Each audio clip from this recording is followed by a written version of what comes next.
गतांक से आगे आज हम 2 पद और बचे हैं, उनको पढ़ते हैं। हमारे हरि हारिल की लकड़ी। अब गोपिकाएं उद्धव से कहती हैं कि हमारे लिए तो हमारे हरि यानी भगवान कृष्ण हारिल पक्षी के पंजों में फंसी हुई लकड़ी के समान है। अर्थात जैसे हारिल पक्षी अपनी लकड़ी को नहीं छोड़ता, वैसे ही हम भी भगवान कृष्ण को कभी नहीं भुला सकते। अगली पंक्ति में हम देखते हैं, मन क्रम बचन नंद नंदन उर, यह दृढ़ करी पकड़ी।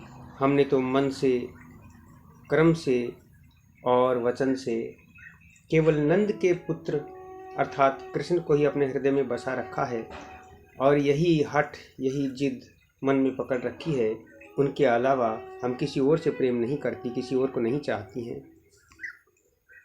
जागत सोवत स्वपन दिवस निसी, काने काने जकरी। हम तो जागते हुए, सोते हुए, स्वप्ने में, दिन में और रात में केवल कान्हा का नाम रटती हैं। उनके अलावा हमें कुछ और याद नहीं रहता। सुनत जोग लागत है ऐसो, जो करवी ककरी। ये उद्धव, तुम्हारी जोग साधना की बातें सुनकर हमें ऐसा लगता है जैसे किसी ने कड़वी ककड़ी खा ली हो। हे उद्धव, हमें योग साधना की बात ना बताओ। सूतो व्याधि हमको ले आए, देखी सुनी ना करी, हमारे हरि हारिल की लकड़ी। सूतो व्याधि हमको ले आए। ये कैसी व्याधि, ये कैसा दुख हमारे लिए ले आए हो। ऐसा दुख तो हमने कभी देखा नहीं, सुना नहीं और ना ही कभी भोगा है। यह तो सूर तिन्हीं ले सौंपो, जिनके मन चकरी। सूरदास कहते हैं, गोपिकाएं कहने लगी है, उद्धव ये योग साधना की बातें उन्हें ले जाकर सौंप दो जिनके मन में चक्री है, जिनका मन अस्थिर है, अव्यवस्थित है। हमारा मन तो केवल कृष्ण भगवान के चरणों में लगा हुआ है, उसके अलावा हमें किसी और चीज की आवश्यकता नहीं है। अगला बंद। हरि है राजनीति पढ़ आए, हरि है राजनीति पढ़ी आए। भगवान कृष्ण ने राजनीति का पाठ पढ़ लिया है।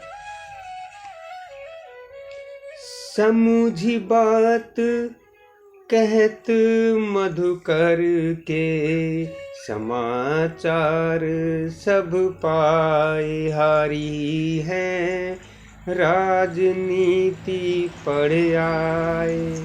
अब हमारी समझ में सारी बात आई है जो मधुकर ने बताई है, जो उद्धव ने बताई हैं, उनसे ही हमें सारे समाचारों का पता चला है। हम सारी बात समझने में सफल हो पाई हैं।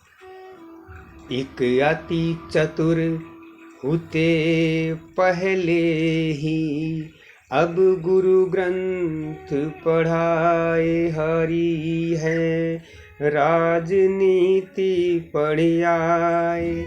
एक तो वो पहले ही बहुत चालाक थे हमारे हृदय को जिन्होंने अपना बना लिया, और अब तो उनके गुरुओं ने उन्हें ग्रंथ भी पढ़ा दिए हैं। अब तो वो पहले से भी बहुत अधिक चालाक हो गए हैं। बड़ी बुद्धि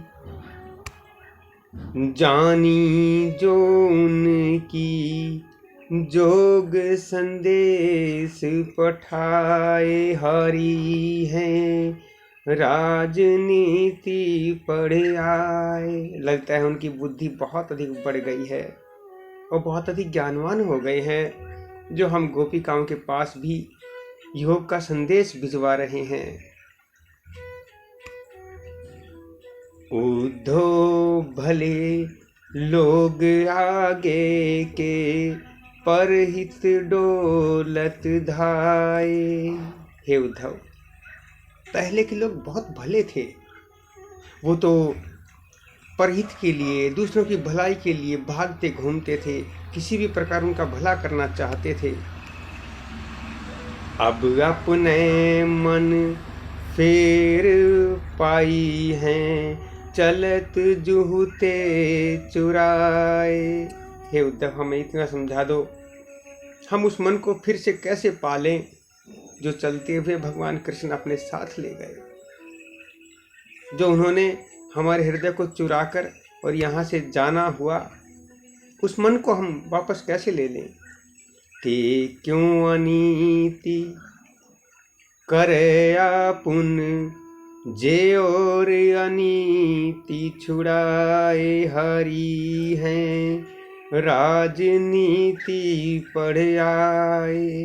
हे उद्धव, वो अनीति क्यों कर रहे हैं अपने आप में? वो क्यों नीति के विरुद्ध बातें करते हैं, जो औरों को नीति सिखाते हैं और औरों की अनीति छुड़वा देते हैं, जो अनाचार के विरुद्ध हैं? वो खुद क्यों अनाचार करते हैं हमारे साथ? उद्धव, इतना हमें समझा दो। राज धर्म तो यह सूर, जो प्रजा न जाई सताए। सूरदास कहते हैं, हे उद्धव, राजधर्म तो यह कहता है कि किसी भी रूप में प्रजा को सताया न जाए। फिर भगवान कृष्ण जो राजधर्म को अच्छी तरह से जानते हैं, वो अपनी प्रजा को अर्थात हम गोपियों को क्यों सता रहे हैं?